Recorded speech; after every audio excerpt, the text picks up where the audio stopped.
Selamat pagi dan salam sehat untuk kita semua. Mari kita dengarkan bersama sambutan Gubernur Nusa Tenggara Timur sekaligus membuka dengan resmi Musyawarah Wilayah keempat Pemuda Pancasila Provinsi Nusa Tenggara Timur tahun 2022. Selamat pagi. Selamat pagi. Assalamualaikum warahmatullahi wabarakatuh. Assalamualaikum warahmatullahi wabarakatuh. Om Swastiastu. Namo Buddhaya. Salam kebajikan. Salve. Shalom. Yang saya hormati Wakil Ketua Umum Pemuda Pancasila, ini saya hadir di sini karena saya takut. Ini juga Wakil Ketua Umum Partai Nasdem. Kalau tidak datang nanti diberhentikan. Yang saya hormati Sekjen, seluruh kader Pemuda Pancasila yang hadir pada musim keempat Nusa Tenggara Timur, Wakil Bupati Manggarai Barat, Forkompimda Manggarai Barat, para tokoh agama yang hadir di sini, semua kita yang berbahagia. Saya bersyukur bahwa Pancasila sampai dengan hari ini menjadi dasar dan ideologi, ground norm daripada bangsa ini, nilai dasar sebagai ideologi. Di Nusa Tenggara Timur baru saja selesai sebuah upacara untuk memperingati Hari Raya Pancasila di ND oleh Bapak Presiden Joko Widodo. Kita tahu bahwa Pancasila, nilai-nilai dasar Pancasila itu lahir dari bagaimana kontemplasi Bung Karno sebagai founding fathers kita di ND, Pulau Flores, Nusa Tenggara Timur. Karena itu tidak salah hari ini musuh ini ada di Labuan Bajo, Pulau Flores, karena orang NTT itu menyumbang nilai terbesar di dalam pembangunan berbangsa dan bernegara. Karena itu Nusa Tenggara Timur harus menjadi tadi seperti apa yang disampaikan Bung Ali, bahwa garda terdepan dari perjuangan pengamalan dan penegakan Pancasila, maka Nusa Tenggara Timur harus bangga. Karena dari Nusa Tenggara Timur, dari Kabupaten ND, tempat bagaimana Bung Karno duduk dan melakukan refleksi serta kontemplasi di bawah pohon sukun untuk melihat depannya Pulau ND, laut yang begitu luar biasa, pemandangan yang indah itu, dan lahirlah nilai-nilai yang kita pakai hari ini. Banyak sekali kita bicara tentang Pancasila, termasuk Pemuda Pancasila, apa yang disetir tadi oleh Bung Ali sebagai Wakil Ketua Umum Pemuda Pancasila. Oh, ada bupati di sini. Oh, siap. Baiklah, kamu duduk di belakang jadi nggak terlihat sama gubernur. Memang seperti itu. Jadi kalau biasanya ada presenter katanya, dulu ada orang dari China sudah lama tinggal di Indonesia, lalu ingin menjadi warga negara Indonesia. Lalu ditanya, mau jadi warga negara Indonesia? Ya. Tahu Pancasila? Hanya Pancasila teman moyang. Hai, bagaimana teman? Iya, mata merah. Minta 50 ribu untuk kami. Nah, itu maksudnya begitu. Teman oh ini. Rupanya dia pikir Pancasila ditanya itu pemuda Pancasila. Jadi hal-hal seperti itu saya setuju bahwa itu bagaimana ini kembali untuk kita membangun sebuah persepsi bagaimana pemuda Pancasila ini akan berkiprah ke depan. Kita tahu bahwa semangat kita untuk menjaga Pancasila ini tidak hanya dalam aspek petikan, tetapi fondasi cara berpikir Dan nilai-nilai itu harus kita selalu ajarkan dengan baik. Paling celaka kita di negara ini, kita bicara Pancasila, tapi hampir rata-rata pemahaman Pancasila itu tidak pernah dipahami secara baik. Orang tahu dan orang paham itu beda. Orang kalau tahu 1 tambah 1 jawabnya 2. Mengapa 2? Ya dari dulu sudah begitu, itu ilmu pasti katanya. Ya, itu orang tahu, tapi tidak paham itu. Kalau orang yang paham, ya karena itu datang dari epistemologinya ilmu prusudut. Jadi kalau dapat dibuktikan ontologinya 2 sudut saja, 2. Nah, maka 2 itu ditulis seperti itu. Dulunya sudutnya jelas. Nah, 1 sudut, 2 sudut. Nah, itu berarti itu orang paham itu namanya. Jadi bukan tahu saja tapi paham. Jangan ditanya 1 tambah 1 2. Kenapa tidak 3? Ya dari dulu sudah begitulah itu. Jangan tanya-tanya lah kamu. Nah, itu kan berarti hanya tahu tapi tidak paham itu. Nah, begitu juga Pancasila. Kita tanya Pancasila, tahu? Ah, tahu lah. Mulailah. Coba hafal. Mulai dari sila pertama sampai sila kelima, tahu di Pancasila. Nah itu tahu, tapi tidak paham apa itu ketuhanan yang Maha Esa. Apapun keyakinan Indonesia bahwa ada kekuasaan yang begitu besar melampaui kekuasaan manusia, untuk kita harus berserah untuk memberikan keyakinan bahwa kita akan dipimpin oleh kekuasaan yang begitu besar. Whatever apapun, selama orang itu manusia itu mempunyai keyakinan lain di luar keyakinan kemanusiaannya, kita harus meyakini dan harus melindungi itu. Karena mereka mengakui bahwa bukan sebagai manusia mereka support, tapi harus ada kekuasaan lain yang tidak terlihat itu akan menyertai mereka. Ini perjalanan kita. Nah, karena itu pemuda Pancasila programnya jangan banyak-banyak. Kalau banyak tidak jadi. Orang kalau disuruh kerja, kamu kerjain apa saja? Semua saya kerja. Artinya tidak kerja itu. 1, 2 nanti kerjaan. Pertama adalah bahwa seperti tadi disampaikan oleh Wakil Ketua Umum Bung Ahmad Ali, bahwa hari ini sudah terang-terangan kelompok-kelompok tertentu menyampaikan ingin menolak ideologi Pancasila sebagai ideologi berbangsa dan bernegara dalam keragaman kehidupan bangsa ini. Ingin bangun satu saja namanya ideologi dan negara khilafah. Ini kelompok mau ajak kita kembali kepada zaman di mana tidak pernah berpikir tentang modernisasi. Kita tidak marah karena dia mau ganggu ideologi Pancasila. Kalau ideologinya lebih hebat, masa depannya hebat, mungkin kita pertimbangkan. Tapi kalau dia ajak kita balik lagi tahun pemerintahan lahir batin, ya jangan tuh. Ini tipikal manusia yang kembali ke zaman lalu. Sementara peradaban mengajak kita ke masa depan. Ini manusia-manusia mengajak kita kembali. Contoh mungkin itu manusia-manusia hidup zaman itu. Ciri khas manusia adalah manusia itu selalu beradab. Manusia beradab adalah manusia yang seperti tadi disampaikan oleh Bung Ali tadi. Manusia yang beradaptasi dengan peradabannya sehingga dia tidak punah di dalam membangun peradaban yang akan datang. Nah itu kepunahan pemuda Pancasila itu berbanding lurus dengan kelompok-kelompok yang ingin merubah ideologi itu. Jadi kalau nanti kelompok yang hidup pada zaman sebelum kita merdeka itu sudah ada dan kita digiring kembali ke sana, itu tandanya kemajuan itu akan hilang. Nah itu saya inginkan bahwa petikan merdeka, petikan Pancasila abadi itu manifestasi dan konkretnya harus terlihat. Kalau ada gerakan yang turun di jalan, bukan TNI Polri saja yang tangkap, pemuda Pancasila dengan uniform seperti itu. Tapi gerakan tangkap ikat bawa ke kepolisian. Nah, kami serahkan manusia anti ideologi. Nggak ada. Maka pelan-pelan orang ini bukan preman, ini penjaga nilai Pancasila. Karena setiap kali orang konvoy di tol, kita seluruh gerakan pemuda Pancasila telepon pakai gerakan untuk ambil. Saya yakin itu. Jangan tunggu TNI Polri bergerak. Sudah duluan pemuda Pancasila angkut dia bawa ke kantor polisi terdekat. Tolong diproses penjarakan. Kalau dia keluar berarti kalau orang ini tidak proses maka kami akan proses dia secara baik. Pasti kalau cuma ngomongin saja mereka tahu kan. Toh itu dari dulu kan keahlian kita. Jadi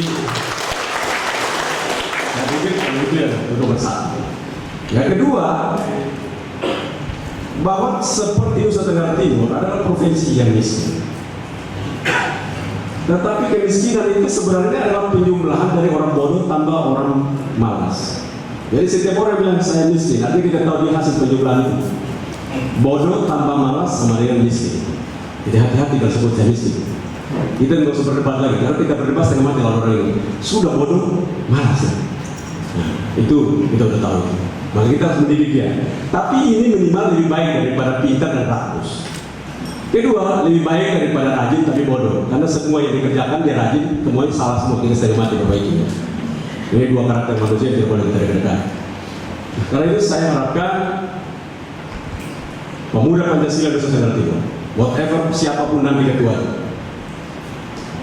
harus terlibat untuk bersama-sama dengan khususnya Pak Dandi ya.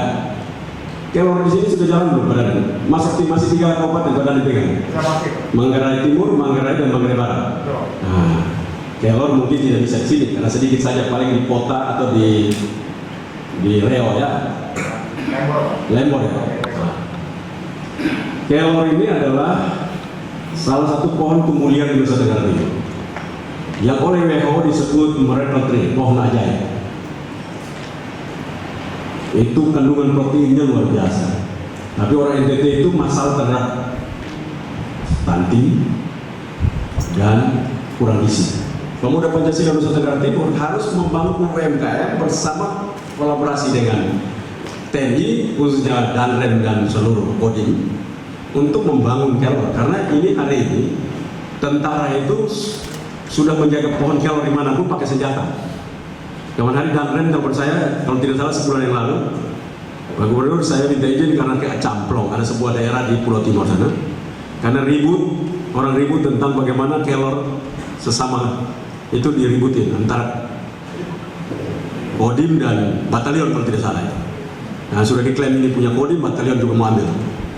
Jadi kelor sekarang sudah mahal sekali. Dulu waktu saya maju Gubernur, ada pertanyaan pada saat debat. Ruang fiskal Nusa Tenggara Timur begitu sempit, bagaimana cara Anda menyelesaikan stunting di Simuruk Nusa Tenggara Timur? Saya bilang makan kelor aja, tapi semuanya ribut. Padahal itu masalah perspektif, itu masalah pengetahuan, intelektual aja sebenarnya. Jadi saya harapkan pemuda Pancasila harus mampu di Nusa Tenggara Timur tanam kelor. Jadi saya tidak akan terima pemuda Pancasila kalau dia tidak tanam 1000 hektar kelor di Nusa Tenggara Timur. Kelor ini jangan cari benihnya, asal ambil stek aja, potong satu batang itu bisa dapat 500 benih itu. Steknya ditancap, gampang hidupnya. Nah, susah ya, saya yakin mudah-mudahan tidak seperti tempat lain. Orang pemuda-pemuda sekarang kalau hujan lari ya. Hujan lari, panas lari. Gimana mau bangunnya hebat? Hujan lari. Satu-satunya makhluk di dunia ini kalau hujan lari itu apa? Kambing. Jadi kalau manusia yang hujan pun lari, nah itu dah dia semangsa kambing. Cuma yang kaki buah saja.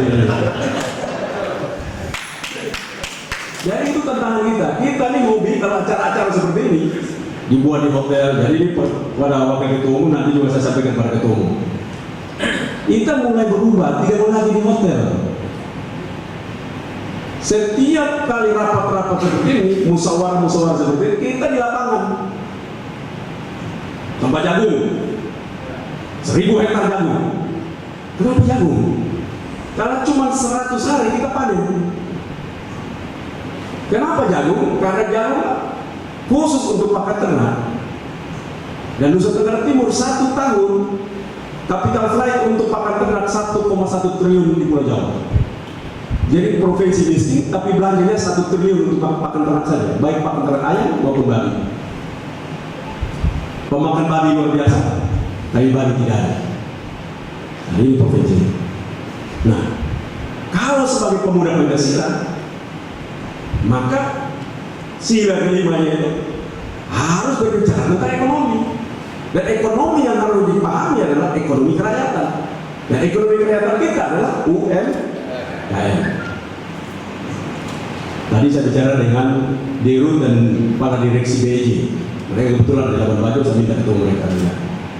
Saya bilang ke Dirut, Pak Dirut, cara berpikir BEJ, bursa efek, stock of change, Indonesia itu tidak boleh cara berpikir Jakarta, jangan mindset Jakarta. Mindset NTT, kamu bangun NTT. Rupanya mereka juga sudah dibuat seperti itu, bagus. Jadi tadi pertemuan banyak kelompok sedikit datang di sini, tapi menghasilkan luar biasa. Saya bilang buat UMKM NTT itu ada level 3-nya. Jadi kalau di Bursa Efek itu ada level 1 yang terbaik, turun level 2, lalu level 3. Itu NTT ada di situ. Dengan UMKM-nya.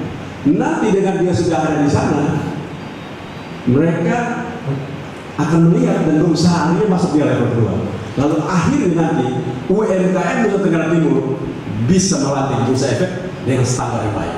Yang itu harus dilatih. Nah, pemuda Pancasila harus terlibat di situ. Karena itu uang besar nanti ke depan.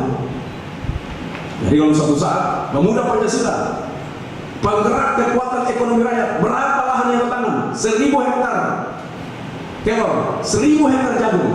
1000 hektar pesannya begini, kalau jagung kita anggap 1 ton itu 1 hektar itu 6 ton, maka 1000 hektar berarti 6.000 ton. 6.000 ton berarti 6 juta kilo. Kali 4.000 saja berarti sudah 2,4 miliar atau 24 miliar. 24 miliar. Bayangkan dalam 100 hari Anda punya 24 miliar, tidak perlu pakai mata merah tiap hari 50.000. Datang parkir sini, ya parkir perlu juga, tapi nanti bersama dengan sekarang dunia sudah maju, modern. Sehingga 24 miliar kita dalam tempo 100 hari kita sudah punya 24 miliar.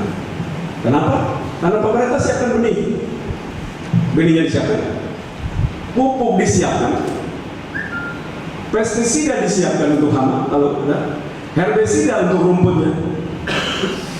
Uang untuk itu kita jaga. Kalau memang kelompok itu miskin dan tidak ada makanan, kita taruh lagi 4 juta, maka 10 juta modal. Setelah panen kita ambil kembali, potong kembali 10 juta. Tapi kalau dia tidak masalah terhadap makan dan minum dalam 4 bulan dalam 100 hari itu, maka cukup 6 juta. Maka kalau dalam 1 hektar itu 6 ton saja kita. Laporan hari ini ke saya 7 ton, tapi kita anggap saja 6 ton. 6 ton saja berarti itu ada 24 juta. 24 juta dikurangi 6 juta, maka ada di sekitar 18 juta dalam 100 hari mereka butuh. Maka apa yang dipekik untuk merdeka dan Pancasila abadi dalam kerja-kerja nyatanya adalah tumbuhnya kecerdasan, tumbuhnya kesejahteraan dan peningkatan ekonomi masyarakat ini. Nah, ini tidak bisa kerja pemerintah sendiri, harus kolaborasi. Kerja sendiri itu tidak berhasil terlalu banyak. Nah, kolaborasi ini saya harapkan setelah nanti selesai kepengurusan pemuda Pancasila, tolong bertemu saya dan tanah berapa banyak yang dikerjakan. Jadi kalau Bapak nanti besok-besok tidak ada lagi, jangan pernah harap lagi gubernur datang. Nanti kalau saya sudah berhenti ya, itu mungkin gubernurnya yang datang. Tapi selama saya gubernur, tidak akan saya datang di kelompok yang hanya hobinya itu buat upacara-upacara, pekik-pekik, ada ketum, wakil ketum, sekjen, datang pekik-pekik, pulang bengong, mata melotot-melotot. Nah itu tidak cocok menurut saya. Itu tidak cocok. Nah, karena itu saya mendorong ini terus. Kita punya banyak potensi Nusa Tenggara Timur. Laut kita begitu hebat, pariwisata kita hebat, khusus untuk laut. Di sini ada juga kebetulan ada kadis perikanan profesional sebenarnya. Mindset kita harus kita rubah. Tidak lagi menjadi orang yang menguasai budidaya perikanan. Jadi dunia ini 10 komoditi terbaik dunia untuk kelautan. Sebuah negara yang begitu mampu, namanya Norwegia, Finland, Norwegia, khusus Norwegia kita baca. Ini negara cuma punya 1 dari 10 ini komoditi ini. Namanya ikan salmon. Walaupun Norway itu punya minyak yang luar biasa, dia punya persediaan minyak yang luar biasa, tapi dia tidak pernah menjual minyak dengan kebanggaan luar biasa. Tidak. Dia menjual salmon. Maka devisa terbesar negara ini adalah salmon. Budidaya salmonnya luar biasa. Waktu saya ketemu dengan Menteri Kelautan, dia bilang begini, waktu zaman dulu nenek moyang kami, kalau mau makan, mereka pergilah ke hutan untuk berburu dan mereka makan daging. Lalu peradaban pengetahuan kami maju, kami cukup budidaya dan kami makan kalau mau potong saja. Dulu nenek moyang kami kalau mau makan ikan, mereka pergi ke lautan untuk berburu ikan. Karena teknologi dan peradaban yang maju, kami cukup budidaya ikannya dan kami tinggal ambil dan makan. Saya dalam hati, saya tidak boleh omong. Artinya kita punya peradaban masih jauh. Mau makan pun kita masih berburu seru. Apalagi dengan kapal-kapal yang satu GT, ombak sepoi-sepoi mati kita. Apalagi. Nah ini tantangan Indonesia. Indonesia dia cuma satu. Indonesia sedikit-dikitnya ada 8 sampai 9. Mulai kita hitung. Kerapu, kakap, lobster, udang, tuna, kepiting, teripang, rumput laut. Tapi nggak ada loh yang hebat di Indonesia. Nggak ada. 8 atau 9 komoditi terbaik di dunia. Di dunia itu yang saya sebut itu terbaik di dunia. Tambah salmon 10. Satu negara punya satu saja, wah terkenal luar biasa. Dia bisa terbesar dan mengklaim diri sebagai negara putih, tidak korupsi, karena saking semuanya kaya. Kita 9, 8 sampai 9, tapi miskin. Kenapa? Mindset bodoh dan malas. Pemuda Pancasila harus menjadi tulang punggung pergerakan karena dia membangun ideologi. Manusia punya ideologi, manusia punya visi, manusia melihat jauh, dan manusia melihat jauh mengerjakan hari ini untuk mengejar ketertinggalan. Saya harapkan dalam pertemuan-pertemuan ini setelah ini sudah ada yang bicara tentang kami mau kerja ikan, kami mau kerja pakan lobster. Pakan lobster ini dari kerang saja, budidaya kerang ini budidaya paling gampang. Lobster makannya kerang. Akan cepat sekali lobster itu. Dan NTT lagi menyiapkan diri. Kemarin saya undang teman-teman dari Vietnam untuk lihat Nusa Tenggara. Mereka sampai terheran-heran di daerah ini. Dia bilang, gubernur, kau punya daerah ini kaya di dapur. Kami di Vietnam tidak bisa lagi ekspansi, sudah selesai. Kami tidak ruang lagi untuk ekspansi. Kalau punya daerah ini orang Vietnam, tapi barangnya dari Vietnam, wah kaya kami. Dia hampir nggak percaya ada daerah seperti ini di sini. Lalu saya bilang begini, kalau jangan omong terlalu banyak. Karena kalau omong terlalu banyak ini data saya yang tinggi. Coba aku datang dulu, saya ajak pemuda-pemuda turun apa. Jadi saya sudah bilang ke Tuhan, nanti kalau saya ajak pemuda-pemuda turun dan malas, terus aja tidak bisa, biarkan dosa itu ke saya. Saya potong leher, saya boleh banyak lagi, tidak ada guna saya. Kita ajar terus, ini beban besar. Jadi kalau dia meninggal mati dulu kita mengurangi kemiskinan. Cara mengurangi kemiskinan itu salah satu mungkin seperti itu. Jadi tidak bisa lagi aja, tidak bisa lagi. Udah, inilah wa inilah rajul. Kadang-kadang kan saya begitu omong begitu kan semua marah saya. Tapi coba kalian pikir baik-baik. Kita menjadi manusia diajar tidak mau, didorong tidak mau. Mau ya ini apa yang sebenarnya? Ini tidak ada beda lagi. Sesungguhnya dia sudah mati, malah kita hanya membantu dia menemukan yang maha kuasa. Ini tantangan kita. Karena itu saya selalu katakan bahwa bila menjadi seorang Indonesia bangga bagaimana kita mempunyai ideologi yang hebat itu. Bila menjadi seorang NTT bangga kekayaan begitu luar biasa itu. Tapi kebanggaan itu harus dibarengi juga dengan pengetahuan. Karena orang bodoh tidak pernah lihat kekayaan. Orang bodoh itu selalu start dari uang. Ciri khas orang miskin adalah tidak ada uang, Bapak. Kami tidak punya uang. Nah itu ciri khas orang miskin. Ciri khas orang-orang maju, gagasan. Habis buat gagasan, gambar mulai nipu ke Bung Matali, Bung Mat. Lalu kalau kita buat ini negara lagi butuh ini jadi kaya kita. Nah Bung Mat itu tertarik. Berapa itu? Nah ini 200 miliar. Bapak cukup taruh 50 miliar, nanti kita akan kembali dalam tempo 3 bulan sudah selesai. Semangat ya. Jadi ciri khas orang-orang yang itu, orang-orang kaya itu begitu. Menjual konsep dapat uang. Ciri khas orang miskin, para budak itu menjual uang, dapat uang. Jadi tidak pernah maju. Dan Nusa Tenggara Timur selalu begitu cara kerja. Uang jual uang, dapat uang. Sebenarnya jual gagasan dapat uang. Saya datang di Labuan Bajo, saya lihat teman sama Komodo. Saya bilang ini sedikit-sedikitnya harusnya 500 miliar setahun kita dapat. semua ribut 33 miliar dan setengah mati mau ngomong lagi 500 miliar. Saya bilang nanti saya buat 500 miliar. Hari ini saya tanya teman-teman yang terlibat sini, kamu sudah cium uang belum? Sudah. Yakin sudah cium uang belum? Sudah. Berapa kira-kira? 500 lebih. Coba jelasin cium itu kan?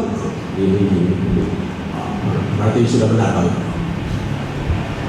Yang dulu 33 miliar sekarang jadi nanti Desember nanti kemungkinan sudah ada 500 miliar itu. Fisiknya sudah dipegang. Bang. Sekarang baru fisiknya dicium. Fisiknya sekarang nanti dipegang. Jadi fisik dan fisiknya nanti sudah paripurna dalam tangan seseorang. Nah ini cara kerja orang kita. Nanti kita siapkan risetnya benar, kerjaan benar, sampahnya benar, terlibat. Pemuda Pancasila dilarang untuk buang sampah, mengungut sampah di mana pun. Lihat sampah plastik di Labuan Bajo, langsung ambil. Itu ciri khas pemuda Pancasila yang tinggal di Labuan Bajo. Lihat sampah plastik, ambil, pilih yang buang. Pak, Bu, jangan buang sampah sembarang ya Bu. Ini daerah pariwisata, rusak nanti pariwisatanya kalau buang sampah sembarang seperti ini. Itu ciri khas pemuda Pancasila. Jadi jangan sampai kita tunggu pemuda Pancasila pakaian di negara, dia pula yang buang untuk itu sih becak silat lah itu. Jadi saya pikir hal-hal seperti ini menjadi tantangan kita. Dan seperti apa yang disampaikan dan dicita-citakan oleh Bung Mat Ali sebagai Waketum Pemuda Pancasila dan ingin merubah transformasi nilai Pemuda Pancasila ini menjadi bagian tak terpisahkan dari kehidupan berbangsa dan bernegara, itu wajib untuk dilakukan. Karena itu saya menyambut dengan gembira tentunya pemerintah dan masyarakat Nusa Tenggara Timur mendorong dan menyambut kehadiran Pemuda Pancasila di Nusa Tenggara Timur, dan selama apa yang saya sampaikan ini dapat disambut dengan baik, saya pastikan bahwa Pemuda Pancasila ada di seluruh pelosok. Saya pastikan. Bukan karena memang dia didukung, tapi tidak ada pilihan bagi pemerintah dan masyarakat karena mereka berada di setiap sendi-sendi kehidupan pembangunan Nusa Tenggara Timur. Itu saja yang ingin saya sampaikan. Wabillahi taufiq wal hidayah. Wassalamualaikum warahmatullahi wabarakatuh. Shalom. Salte. Om Santi Santi Santi Om. Namo Buddhaya.